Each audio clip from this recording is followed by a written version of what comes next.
sa career ninyo, 2 decades. Tama, no? Eh, si Dennis yata like more. Mga ganun. More than oo. 3 decades. Hindi naman. 2.5.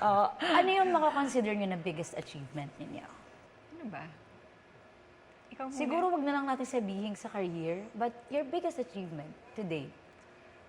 Ako, siguro yung, ano ba?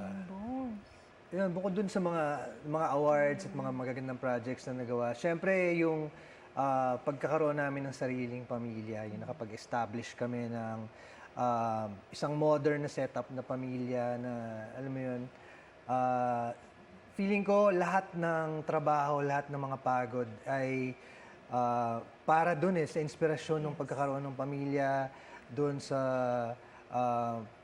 pagiging isang magandang role model na, alam mo yun, tularan ng mga anak. So, siguro yun talaga yung pag-establish ng pamilya. Kasi, di ba, ang hirap-hirap, lalo na sa industriya, sa showbiz industry, mahirap talaga yung, dahil nga open book yung buhay ninyo, ang hirap na bukas sa publiko yung buhay pamilya. I think tama yun, Dennis, no?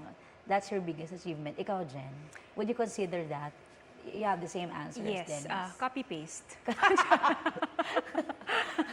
Ang ganda ng sagot ni Dennis.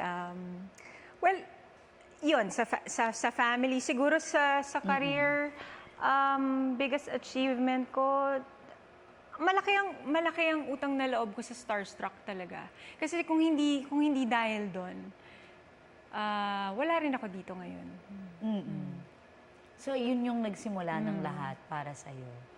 That paved the way Yes. kung bakit may Jeneline Mercado.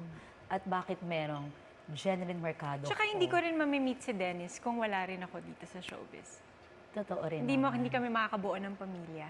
Oo. So, yun talaga, that's your destiny. Yes. Manalo ng Starstruck, maging artista, at mapangasawa si Dennis Trillo. Thank you so much! Maraming salamat, Thank you. Dennis and Thank you. Jeneline. Maraming salamat ulit sa pagkakataong ito.